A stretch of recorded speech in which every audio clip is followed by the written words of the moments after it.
আসসালামু আলাইকুম। ভারতের সাথে বাংলাদেশের যেই ভারতের একপাক্ষিক আগ্রাসন চলছে, এটাতে বাংলাদেশের একটা লাভ হয়েছে। সেটা হচ্ছে পুরো জাতি আমরা এক, দেশের প্রশ্নে দেশপ্রেমের জন্য আমরা এক জায়গায় চলে এসেছি। এটা হচ্ছে বাংলাদেশের লাভ। আর ভারতের কিছু মূর্খ ধর্মান্ধ যেসব এই যে বিজেপি আরএসএস যেগুলো আছে, শুভেন্দু অধিকারী সহ যারা এসব করছে, ওদের তো বাথরুম করার পায়খানা নাই, কয়দিন হাগার জন্য গুও থাকবে না পেটের মধ্যে। কারণ খাইতে পাবে না তো গু কোত্থেকে আসবে? হাগারও দরকার হবে না, বাথরুমেরও দরকার হবে না। আমাদেরকে থ্রেট করা হচ্ছে, ট্রিটমেন্ট দিবে না, ওদের হোটেলে আমাদেরকে থাকতে দেবে না। আলহামদুলিল্লাহ, আমি খুব খুশি হয়েছি যে বাংলাদেশের মানুষ ওই দেশে ঘুরতে যাবে না। পাকিস্তানে ঘুরতে যাব, অনেক সুন্দর সুন্দর জায়গা আছে পাকিস্তানে। পোর্ট এন্ট্রি ভিসা নিয়ে যাবেন, এখানে কোনো ভিসা টিসা লাগবে না, ঢুকে যাবেন, ঘুরে টুরে চলে যাবেন। পাকিস্তানের ভাইয়েরা আপনাদেরকে আদর আপ্যায়ন করবে। সো পাকিস্তান যাবেন। যারা ব্লগ করেন, বিভিন্ন ইন্ডিয়ান জামা কাপড় নিয়ে করতেন, কসমেটিক্স নিয়ে করতেন, পাকিস্তানের জামা কাপড়ের মান অনেক ভালো। বিভিন্ন প্রোডাক্ট, বিভিন্ন ইলেকট্রিক সামগ্রী আমরা পাকিস্তান থেকে আনবো, ইন্ডিয়া থেকে আনবো না। আমি বাংলাদেশের যারা কিনা বিজনেস করেন তাদের কাছে অনুরোধ থাকবে পাকিস্তানের সাথে সম্পর্ক আরো সুদৃঢ় করার।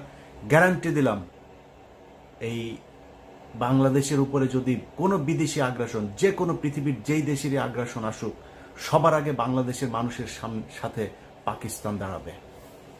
অতএব তাদের অর্থনৈতিক যে ভিত, সেটা মজবুত করার জন্য আমরা তাদের কাছ থেকে জিনিস কিনবো, আমাদের জিনিস তারা কিনবে। তাদের সাথে সাংস্কৃতিক, অর্থনৈতিক, রাজনৈতিক সব ধরনের একটা সম্পর্ক হইতে হবে।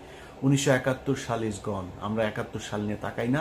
71 সালের মতো বাংলাদেশ পাকিস্তান জীবনে কোনোদিন আলাদা হবেও না। এটা একসাথ করার সময় ব্রিটিশদের চাল ছিল, একটার ওই মাথায় একটার এই মাথায়। সো এটা এমনিতেই আলটিমেটলি থাকতো না। আমরা এখনো এক হইতে চাই না, কিন্তু সম্পর্কটা মজবুত হইতে হবে। আমার দেশের কোনো সমস্যার জন্য যাতে পাকিস্তান তাদের পারমাণবিক অস্ত্র থেকে শুরু করে যা যা প্রয়োজন, সেটা যাতে আমরা মনে করতে পারি এটা আমাদের, এবং ভারত সেটার জন্য যেন ভয় পায়, আমাদের সেই সম্পর্কটা তাদের সাথে থাকতে হবে। অতএব আমরা পাকিস্তান যাব। যারা চিকিৎসক, আপনাদের কাছে অনুরোধ, আমাদের এখন সবচেয়ে বড় সমস্যা যেটা আমরা মনে করছি, যে না পারতে অনেক মানুষকে ভারতে যেতে হয়। আপনাদের বাংলাদেশের চিকিৎসকদের কাছে হাত জোর করে অনুরোধ করছি। বাংলাদেশে অনেক খারাপ ডাক্তার আছে, অনেক খারাপ হাসপাতাল আছে, অনেক ভালো মানুষও আছে। অতএব ভালো মানুষ ডাক্তার যারা আছেন, ভালো মানুষ বিজনেসম্যান যারা আছেন, আপনাদের কাছে অনুরোধ, গাজীপুর, নারায়ণগঞ্জ, সাভার, অন্তত এইসব জায়গাগুলোতেও, বিভাগীয় শহর, এই জায়গাগুলোতে যদি বড় বড় কিছু ভালো ভালো হসপিটাল করেন, যেটার এই ডাকাতি করবে না, রিপোর্ট করার নামে, টেস্ট করার নামে মানুষের গলা কাটবে না, এরকম অন্তত সারা বাংলাদেশে 10 জন মানুষ কি আপনারা নাই? 10 জন মানুষ 10টা জায়গায়, বিভাগীয় শহরগুলো সহ ঢাকার এই শহরতলি জায়গাগুলোতে কয়েকটা হাসপাতাল করেন। আমার বিশ্বাস বাংলাদেশের মানুষ এইখানে যদি ভালো ট্রিটমেন্ট পায় তাহলে বিদেশে যাবেন। আপনাদের কাছে অনুরোধ, ডাক্তারদেরকে এগিয়ে আসতে হবে। সো আপনারা এটার ব্যবস্থা নেন। আমার যতটুকু গ্রহণযোগ্যতা আছে, আমার যতটুকু পরিচিতি, আমার সোশ্যাল মিডিয়াতে যতটুকু মানুষের কাছে যেতে হয়, আমি আপনাদের এই হাসপাতাল করার জন্য যত প্রচারণা দরকার আমি আমার জায়গা থেকে করব। সবগুলো ক্ষেত্রে আমি আপনাদের সাথে থাকব। আপনাদের কাছে অনুরোধ, এই চিকিৎসা খাতটাকে একটু বাঁচান, বাংলাদেশের মানুষ যাতে আর ইন্ডিয়াতে চিকিৎসার জন্য যেতে না হয়। অতএব আমরা যেই অবস্থাটা দেখছি, এটাতে আমার বিশ্বাস ভারতের এখনো ক্ষতি হচ্ছে, সামনেও ক্ষতি হবে। কারণ আমাদের ভেতরে যে দেশপ্রেম, যে ভারত বিরোধী আমাদের যেই মানুষের ভেতরে একটা সেন্টিমেন্ট তৈরি হয়েছে, সেটাকে তারা আরো পোক্ত মজবুত করছে, শুধু একটা দল ছাড়া, সেটা হচ্ছে এই আওয়ামী লীগ। অতএব ওদের বাপের জন্ম হয়েছিল অবৈধভাবে, ওর বাপের ইয়েও হচ্ছে ইন্ডিয়ানরা, আর ওদের ভিতরে রক্তটাও ঢুকে আছে। ওইটা যত আওয়ামী লীগ যারা করে সবগুলি হচ্ছে গিয়া ওদের এই রক্ত হচ্ছে গিয়া, মানে ওরা সব জাউরা। এই জাউরাদেরকে কোনোদিন আপনি পাবেন না। এখনো পর্যন্ত তেনা পেঁচায়া পুচায়া ওদের গ্রুপগুলোতে, আমার আগের প্রোগ্রামটা করেছি না, সেখানে আমি তো ওদের গ্রুপের মধ্যে ছিলাম। সেখানে ওদের কাজ হচ্ছে বিভিন্ন ধরনের আপনার করা, এই যে বানানো, রিপোর্ট, এগুলোরে ওরা এই এই আমেরিকাতে, তারপর ইউরোপের বিভিন্ন দেশের বিভিন্ন গোয়েন্দা সংস্থার কাছে ওরা এগুলো পাঠাচ্ছে। সেখান থেকে নিজুম মজুমদার ওগুলি ইমেল অ্যাড্রেস দেয়, এই ইমেল অ্যাড্রেসে এইটা লিখে লিখে পাঠান, এইভাবে লিখে দিচ্ছে। তো লিখে তারপরে কি দিচ্ছে যে বাংলাদেশে হিন্দুদেরকে অনেক, আজকে 30 জনকে ধর্ষণ করেছে, কালকে 40 জনের বাড়িঘর ভাঙচুর করেছে, আজকে অমুক জনের ছবি দেয়, হিন্দু একজনের ছবি দেয় ধুতি টুতি পরা, এদেরকে এইভাবে আজকে ইন্ডিয়া পার হয়ে যেতে করছে।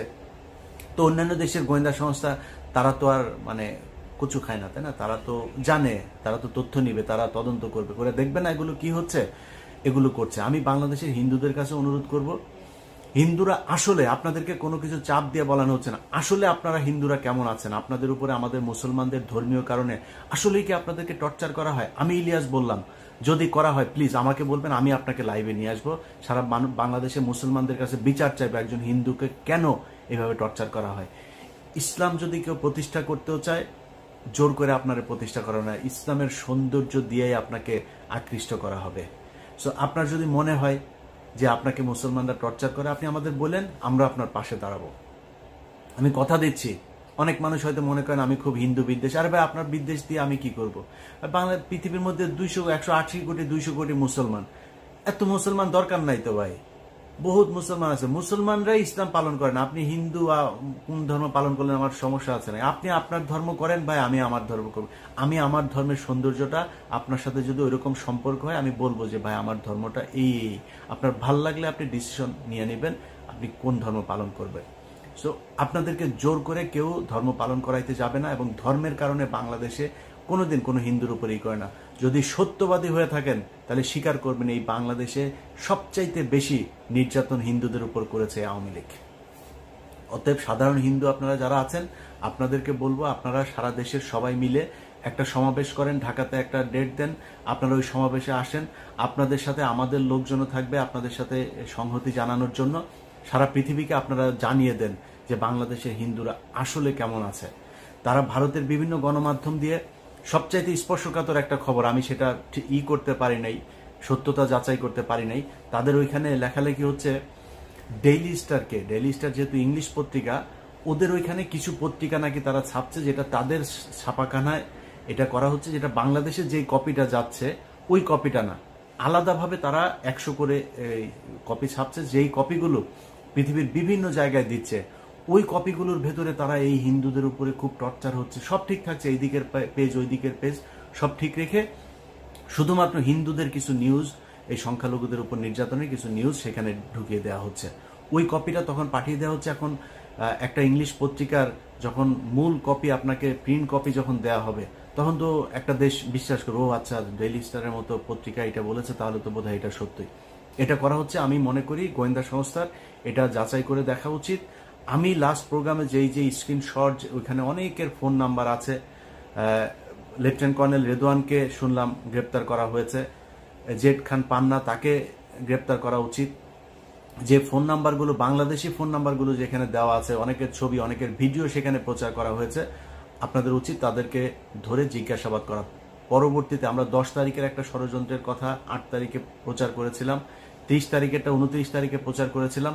সামনে হয়তো এরকম অনেক কিছু হবে, সেটা আমি জানবও না, প্রচার হবে না, প্রকাশ পাবে না, তখন তারা একটা বিশৃঙ্খলা তৈরি করার চেষ্টা করবে।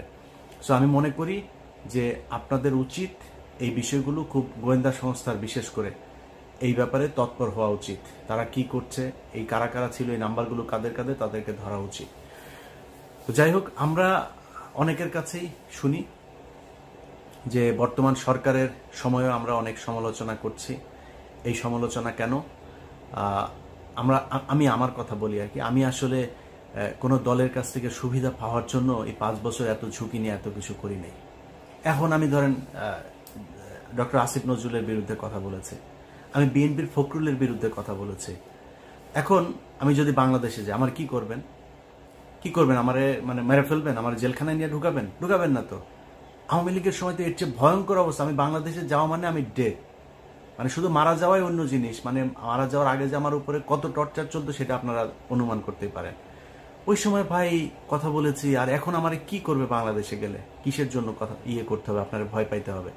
সো আমি মনে করি ফখরুল ইসলাম কিছু কথা বলেছে, এই কথাগুলো বিএনপির কথা না, কারণ বিএনপির তারেক রহমানও এই কথা কোনোদিন বলে নাই, বিএনপির কোনো সাধারণ কর্মীও এই কথা কোনোদিন বলে নাই।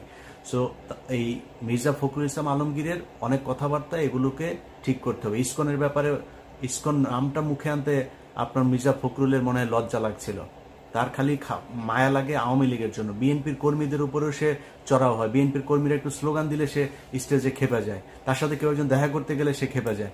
সো মির্জা ফখরুল ইসলামের প্রীতি হচ্ছে আওয়ামী লীগের সাথে, বিএনপির সাথে বা বাংলাদেশের জাতীয়তাবাদী শক্তি যা তাদের সাথে না।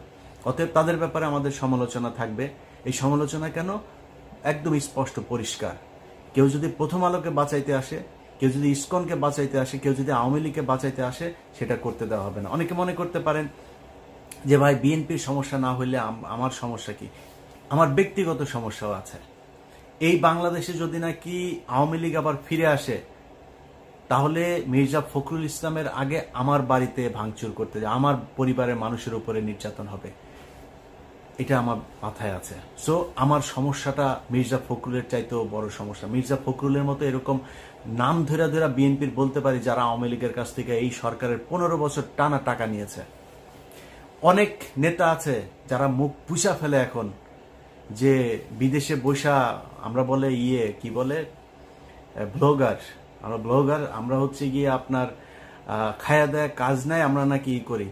তাদের ব্যবসাপাতি সবকিছু ঠিক ছিল, এইসব ব্যবসাপাতি কিছুই হয়নি, তাদের ব্যাংক ছিল, ব্যাংকও কিছু হয় নাই।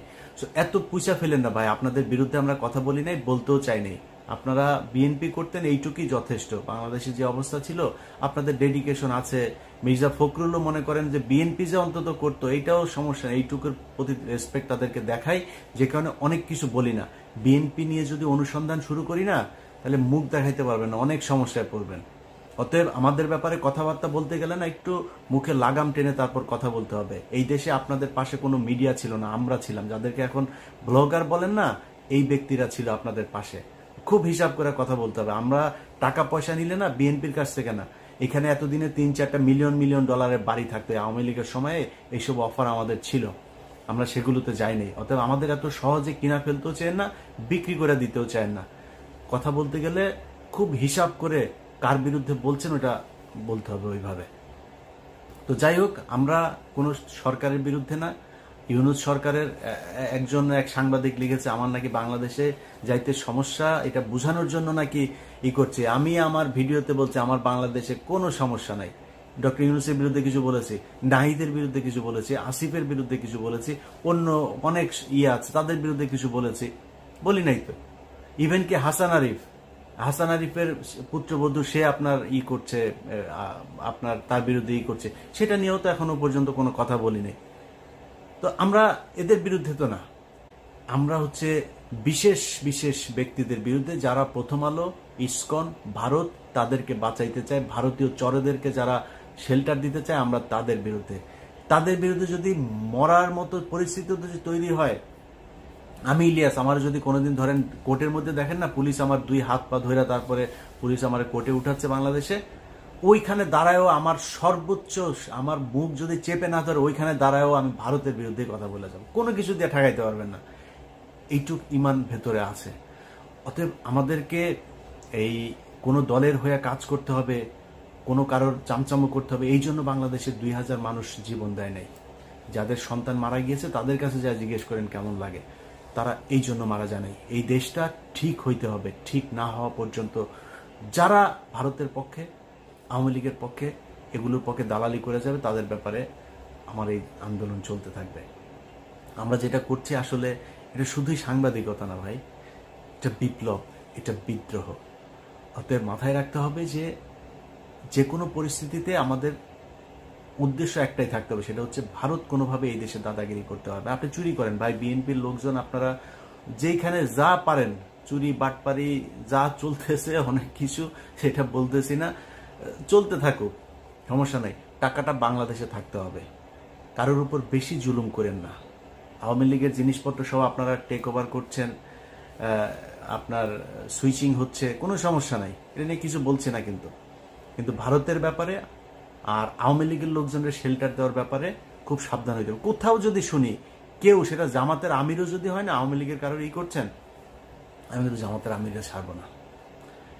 অতএব আমি জামাতের আমিরকে রেসপেক্ট করি, তারেক রহমানকে রেসপেক্ট করি, বিএনপির নেতাদের রেসপেক্ট করি, কর্মীদের রেসপেক্ট করি, ছাত্র শিবির, এই জামাত ইসলাম সবাইকে রেসপেক্ট করি, কিন্তু ওই জায়গায় আমি খুব এক। এইটার জন্য আমার যে কত করবেন, বুঝাবেন, করবেন, এটাতে লাভ হবে না। যাই হোক, আপনাদের কাছে অনুরোধ, বাংলাদেশ একটা ক্রান্তিকাল অতিক্রম করছে, আমরা সবাই এক ভারতের প্রশ্নে। এই যে সরকার আছে বর্তমান, এই সরকারের সাথে যত দিক থেকে যা তাদের ব্যাপারে যত সহযোগিতা প্রয়োজন আমাদেরকে বলবেন, আমরা সব দিক থেকে আপনাদের পাশে আছি। বাংলাদেশের মানুষ আপনাদের পাশে আছে, বাংলাদেশ সেনাবাহিনী আপনাদের সাথে, বাংলাদেশের মানুষ আছে। যদি যুদ্ধ বাদে আপনাদের গোয়েন্দা তেমন তথ্য যদি থাকে ভারত আমাদের উপরে আক্রমণ করবে, আগেও বলেছি, আপনারা বাংলাদেশের জনগণকে ট্রেন আপ করেন, অস্ত্রের জন্য যেটা প্রয়োজন, যেখান থেকে অস্ত্র আনার প্রয়োজন হয় সেটার জন্য দ্রুত তড়িৎ ব্যবস্থা নেন। আমরা ভারতের বিরুদ্ধে বাংলাদেশের মানুষ যুদ্ধ করার জন্য প্রস্তুত। এবং অনেকে বলতে পারেন যে ভাই আপনি তো আমেরিকা বসে আছেন, কথা দিলাম এই ভিডিওর সামনে বসে আবারও কথা দিলাম, যেদিন ভারতের সাথে যুদ্ধ বাঁধবে, যদি নাকি পরের দিন আমি ইলিয়াস বাংলাদেশে ফ্লাই না করি, জীবনে কোনোদিন আপনাদের সাথে মুখ দেখাবো না। এই যুদ্ধে প্রত্যক্ষভাবে অংশ নিয়ে শহীদ হইতে চাই, এটা স্বপ্ন। ইনশাল্লাহ বাংলাদেশের মানুষ যেভাবে এক আছেন, সব ক্ষেত্রে আমরা আশা করি যে আপনারা এক থাকবেন। ভারতের ব্যাপারে আমরা এক হয়ে তারপরে তাদের বিরুদ্ধে লড়ব। সবাই ভালো থাকবেন। আল্লাহ হাফেজ।